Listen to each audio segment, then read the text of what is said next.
Like if you want to change your body composition, that work is done in the gym. If you want to build a really solid foundation, you want to get more out of what you can do in the gym, that's where Pilates comes in. Welcome back to another episode, which is such a special one because for the very first time we have a guest on the show, which is my friend Miranda, who is a personal trainer and a Pilates instructor.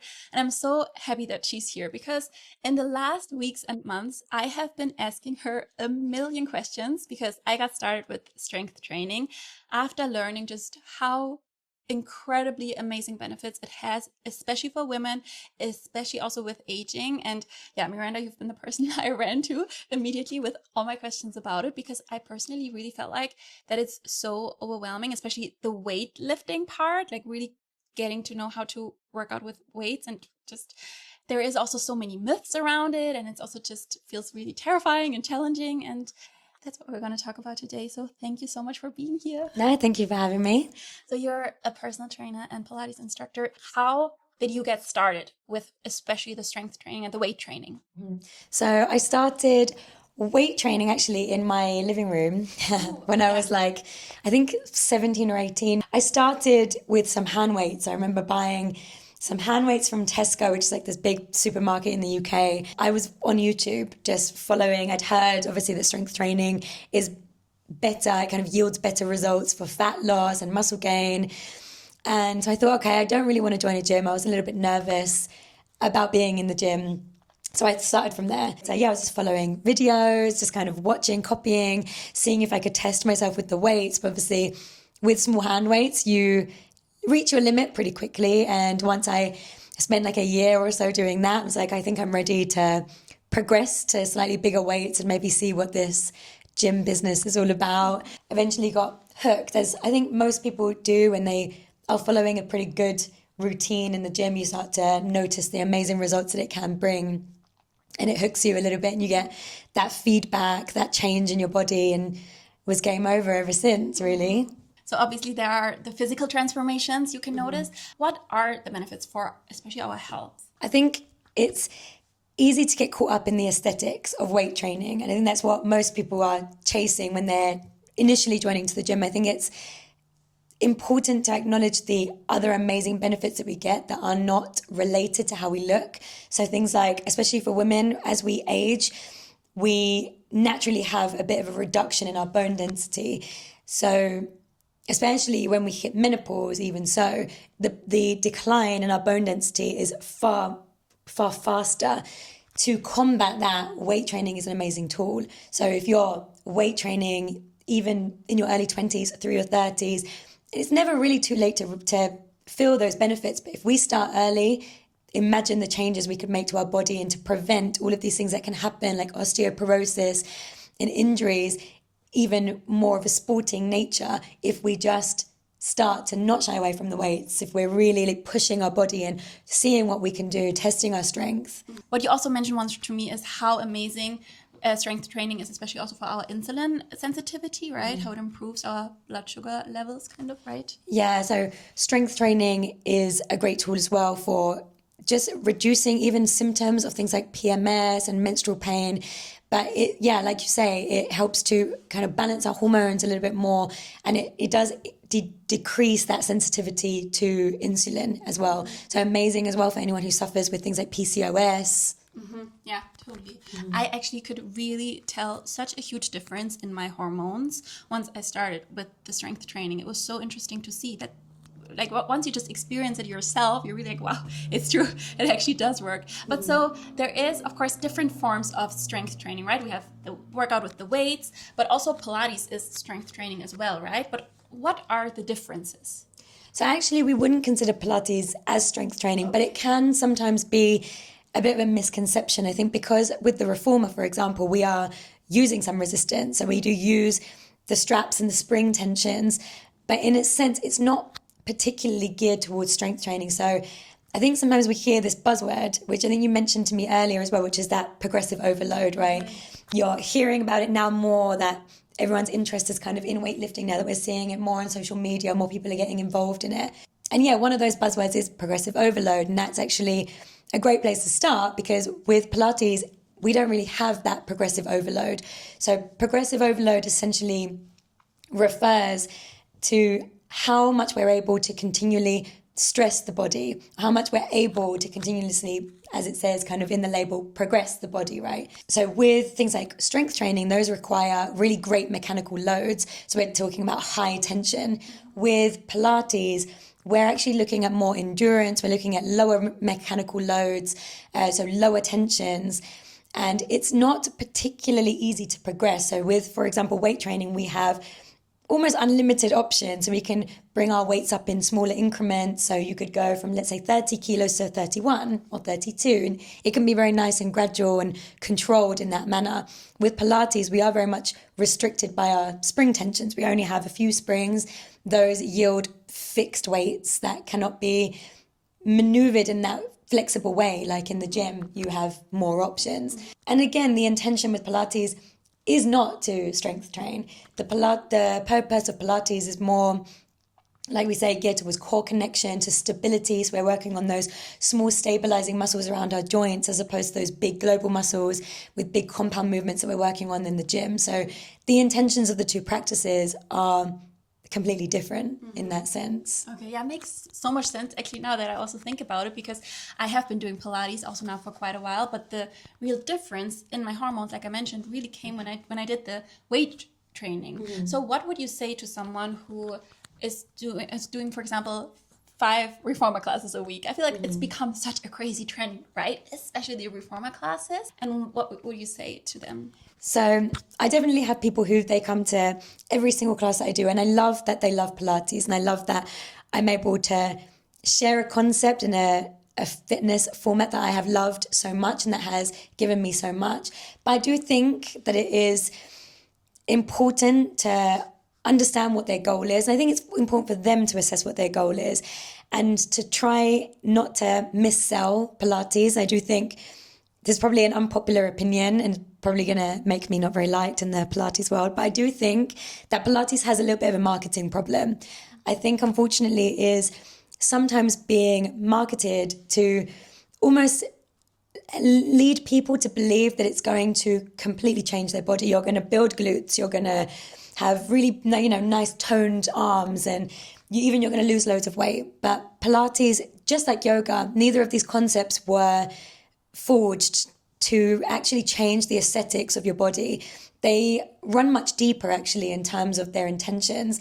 So we shouldn't really be marketing Pilates in that way of like, do this every day for fat loss or do this for, building your booty. It's not really what it was developed for. Again, we're doing Pilates to build a really solid foundation. So a lot of the time when people come to my classes, the first thing they'll say is, so how often do you think I should need to do Pilates per week to see results? And the first thing I say is, well, what results would you like to see? What are the results that you're looking for? Because we have to manage your expectations, right? And they will normally say, I want to lose some weight and I want to tone up. Well, what they're referring to is really muscle gain. They want to lose some excess fat and they want their muscles to be more visible, which is gaining muscle. Really, that is in the gym. Like if you want to change your body composition, that work is done in the gym. If you want to build a really solid foundation, you want to get more out of what you can do in the gym, that's where Pilates comes in, I would say. So you're building almost like, if you think of a tree, you can build a nice big strong tree. Looks super strong, super sturdy, right? Really hard to touch. But what happens if we don't have very strong roots? That tree is going to topple over. Well, that's what Pilates is to me. It's building your roots. And that's what the gym is that kind of surface level, that, the big, strong tree that we're seeing. Things like Pilates, that is building a solid foundation, connecting to your core, gaining a bit more awareness of your body, of muscle connection, and again, stabilizing as well. You can get people who are very strong, very gym strong, but they're not very stable. So that's where I think the two together are a dynamite combination. But I think often they're being pitted to be against each other. You're either a gym girl or you're a Pilates girl, and those two, they don't get on, and you have to choose which party you're in. I don't think that necessarily is the case. I think we can do both. And I think actually the secret is both. So what would then be the perfect kind of workout week? What would you how would you set it up? For me, I would definitely say the priority and the thing that you're doing more is your strength training. So if you have a week, and it also depends on the person. So if you have, for example, how I work with personal clients, you have to look at multiple things. So you're not going to tell, a mother of two, you're going to go to the gym 4 times a week, a Pilates class once and a yoga class once, and then you're going to run sometimes too. Like, it just has to be able to be fitted into your lifestyle. I mean, how I like to think of it is fitness fits into our lifestyle. It doesn't dictate it. Otherwise it becomes a chore and you come to hate it and you won't stick with your program. Now we want to make this a lifestyle change. We want it to be as much of our routine as anything else we do in that day. So it has to be manageable. It has to be something that you can actually attain. So that will essentially change potentially my answer. I think we have to acknowledge that everyone's life is different. Everyone's balancing different things and everyone has different capabilities. The priority, I would say, would be your strength training. So if you have 3 days a week to commit to training, maybe 2 of those is your strength training and the other one can be to something like Pilates, which can be done from home. Like we sometimes in this rush to the reformer world, I think this, like you say, like this reformer is trending. I think we forget that mat Pilates still exists and mat Pilates is amazing. And it is amazing for, again, stabilizing around your joints, core connection, breath work. It gives us very similar results and I suppose, benefits to reformer Pilates. And that can be done from home. That can be more accessible and it can be less of a sacrifice to your wallet as well. We know that reformer Pilates classes, they're expensive. So I think it does depend on the individual. I think it's important not to put this any blanket terms of this is the perfect workout week because it will be different and it'll be different for even different goals. So someone who is more geared towards, gaining mass in the lower body, their workout week will be completely different to someone who might be looking at rehabbing an injured shoulder or on strengthening the muscles around their spine. There are different reasons why people get into fitness and that will also change what we might recommend for them in terms of what the ideal workout week would be. Yeah. But so if we focus on females and females that want to be really, really healthy and especially this factor of longevity, which has also become such a crazy, insane trend, but just for think about me, a person who is very into their health and wants to do the best they can. What do you say to me then? Definitely prioritize the strength. Yeah, I would definitely say prioritize the strength training. I think that should be the basis of your program, essentially. I think things like Pilates are amazing to put in. Even yoga, I would say amazing to put in, flexibility, mobility. And I do think that these concepts, so let's say we're talking about mainly strength training and Pilates today, right? So if we're talking about the 2 of these, I think one of them has holes that the other one can fill. So, the gym can give us loads of amazing benefits that Pilates can't give us and vice versa. So it's kind of acknowledging there are limitations with each concept that we can fill by adding something else in. So it's quite nice to cross-train. It's quite valuable to cross-train and bringing other things. I think as well, one of the trending things we're seeing is people starting to vilify cardio. Cardio has become the villain. No one should do cardio anymore because, it's terrible for your cortisol spikes and people are really shying away from cardio. But I think as well, if we're negating an entire system of the body and one that is quite literally keeping us alive, which is our cardiovascular system, we also want that to be strong and healthy. I think it's important not to negate these benefits of also training cardio. It doesn't have to mean this crazy HIIT sessions that used to be, again, one of those trends, HIIT and insanity and all of these things that were once trending that everyone no longer pays any attention to. That's not always what cardio needs to look like. It doesn't always have to mean go and run 10K. It can be smaller changes, walking more, get your step counts up, These things are important and there's smaller changes that you can add to your day-to-day life as well. Such a good point. It's actually also something I talked a bit about in my podcast where I'm also now hoping I wasn't vilifying it too much because something I also think is so important to keep in mind, again, also how individual we are, right? Because that's just something for me, I noticed that whenever I would commit to a more intense cardio routine, like let's say, for example, going for a run 3 times a week, I would lose my period. It would just literally disappear, or my cycle would get super, super long.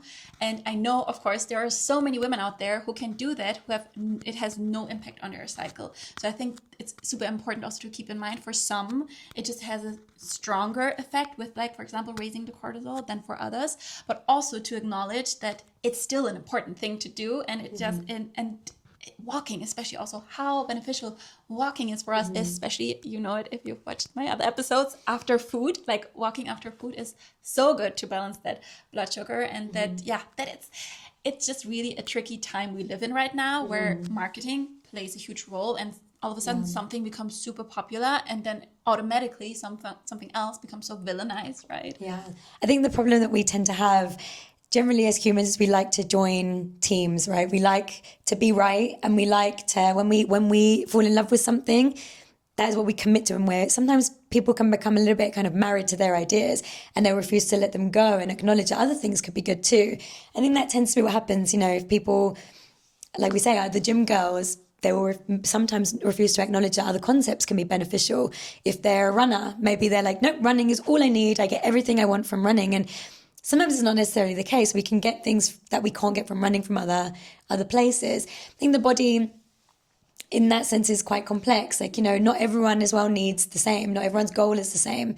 So, yeah, it's important to understand the differences between all of these concepts, and not try and think, well, if I love one, that means I can't like the other. You can do multiple things. We don't have to just join a group and stick to it. Yeah.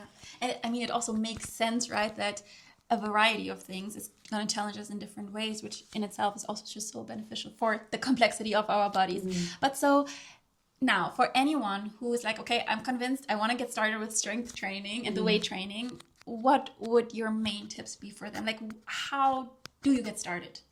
So I think, it's a good question, because as well, working as a personal trainer for years, I had women coming constantly to the gym and being like, I'm too scared to go to the gym, the weights floor, there's all going to be men there, I don't like it, I'm not going to know what I'm doing, everyone's going to be looking at me thinking, oh, she's doing it wrong. And I think it's sometimes important to think everyone that's there is there for a common cause, right? We're all there to work on ourselves. No one is actually there to stare at you, to put you down. And you'll come to find people in the gym, it's a nice community. Like, people are very supportive of each other. People will help you. People will come up to you. They'll offer to help you to unload your weights. I've always found the gym actually to be a place of a lot of support, where people are friendly as well and willing to help each other. And I think sometimes as well, you have to remember everyone starts somewhere. Everyone was a beginner at some point. I think sometimes with a lot of women as well, they do often think, in order to start strength training, I need a prerequisite of strength. Something that people would come to me a lot in consultations for personal training, and they would say, oh, you know, I want to start personal training, but I think I should start with classes first, because then it would give me a base layer of strength, and then I can come to you and I won't be such a novice. I think that's an interesting thing that they thought, and I can see their rationale, because I think this concept of strength training as being something advanced fitness people do, and it's almost exclusive to you if you're strong.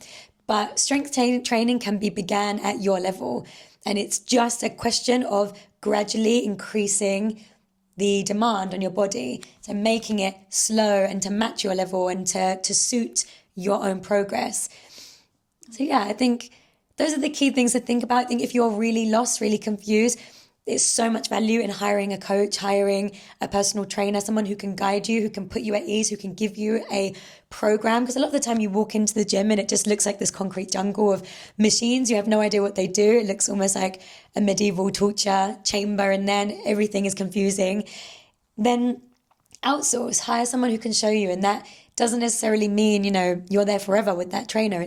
They're going to give you the tools to understand, firstly, how to use the machines, how to program, how to structure your week according to what you want to achieve. I think, we're very happy to seek advice over other things. We have a medical problem, we'll go to a doctor, right? If we have any other issue, we'll think, okay, I'll hire someone who knows about the issue I'm having. But when it's fitness, we just kind of leave ourselves to our own devices and think, oh gosh, I just won't go. But there are people that are out there that are ready to provide very valuable information and to teach you what there is to learn.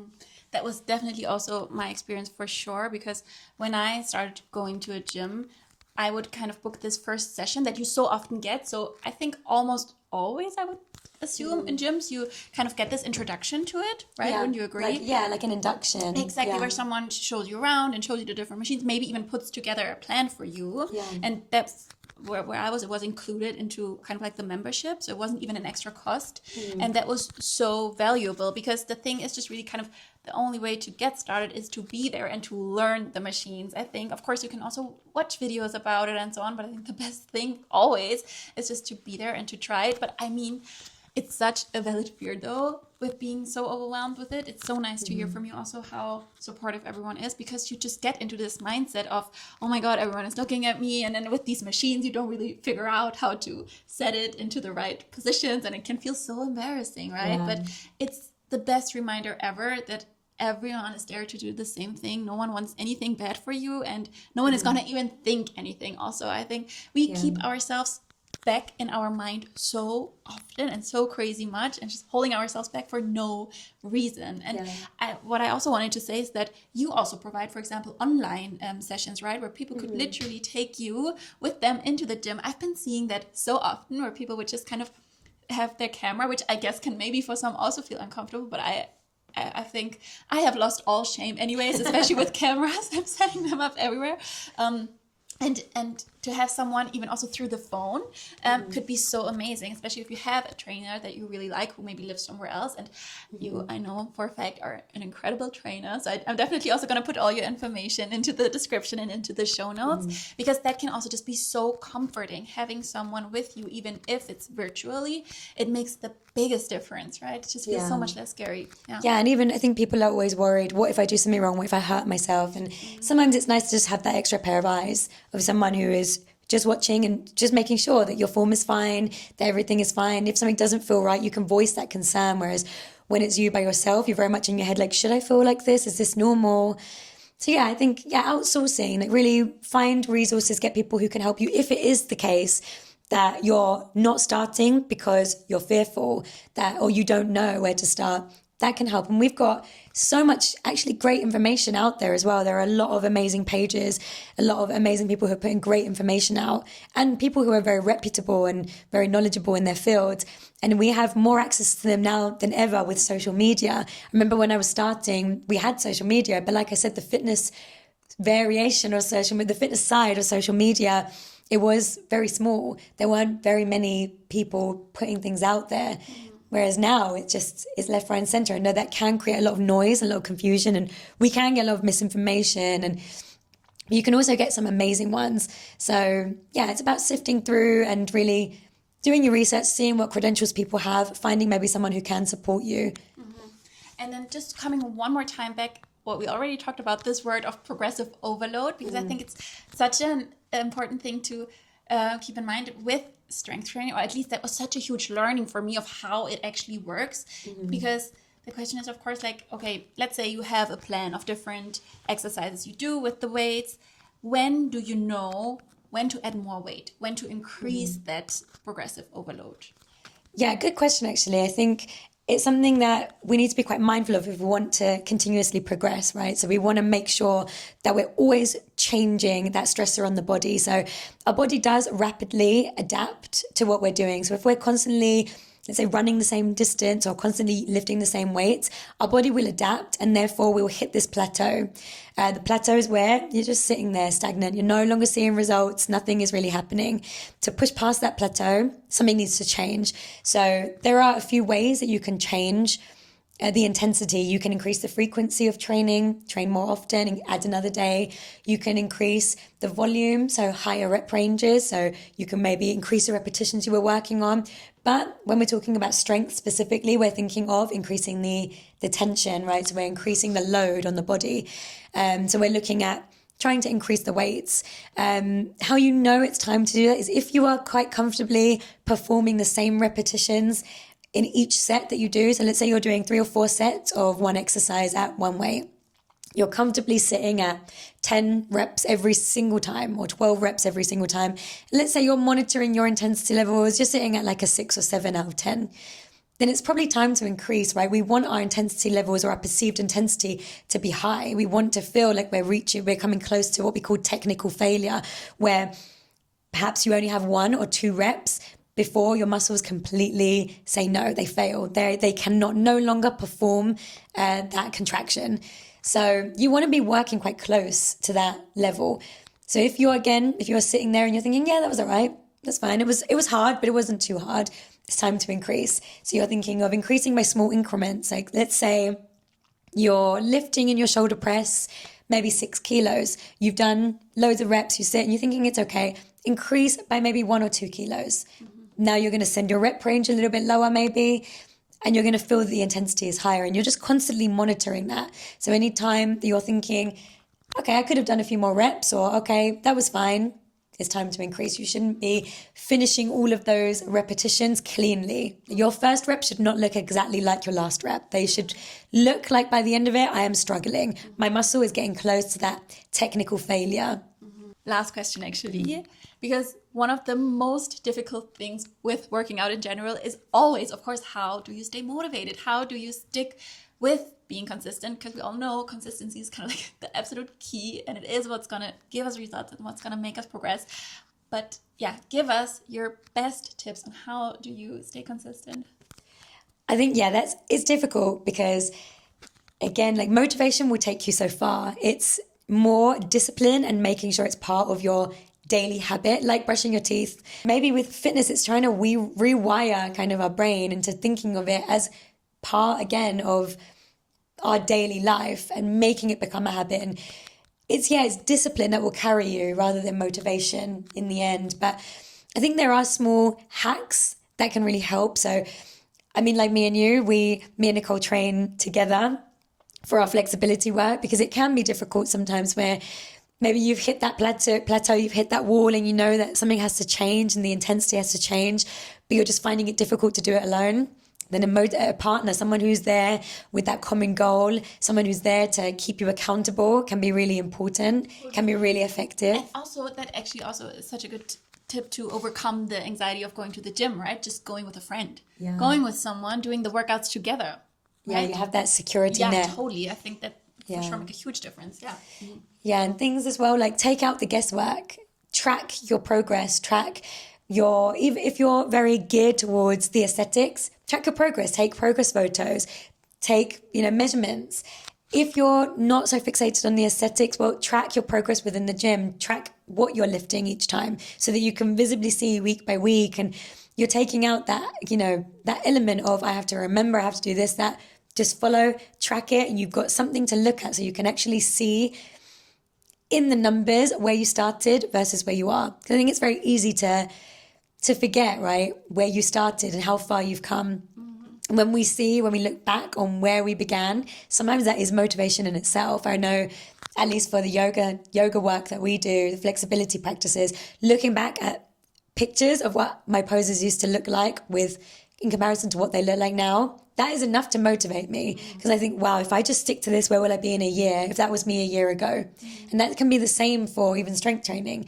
If you keep a track of what you're doing so you can look back and think, 8 weeks ago, I was doing much less than I'm doing now. I need to keep going. Yeah. It's important. Oh my God, so important. It's one of my favorite things, is especially just thinking into the future, like what will it be in a year if I keep going now, right? And I think for me, especially with the weight training, I've started to think so much about really my older self in like 60 years or something, when I will just be in so much good health because of the weight training, because of all the strength training, how much stronger it will have made my body, and just how much better life will feel, how I'll be able to play with my grandchildren and just feeling amazing. And that's, for me, I have to say, one of the biggest motivators. So having something like that, right, especially kind of that future vision, I think can be such a strong driver. Yeah, it's true. I think there was a quote I heard a while ago, which I'm not going to be able to remember it now, I just know it. But it's something about kind of you make the sacrifice now or be prepared to pay the price later. So in terms of, it's going to be cheaper for you to put in the work now than to pay for the negligence later. Yeah. I need to try and find it, and we'll have to link it. But that's something I always think back to. It's kind of like, do it now, you won't regret it later. Future you will thank you. Yeah, totally. Thank you so much, Miranda. This was so much gold that we just received from you. And so, to me personally, it felt super motivating, even though we know we shouldn't rely on the motivation, but still, it really helped to just, really focus on taking the best absolute care of our health that we can. And it does come with this amazing visual benefits as well. So it's such a win-win. I hope it was helpful to anyone who listened and watched. Thank you so much for being here, and I'll see you next week. Thank you, Miranda. Bye.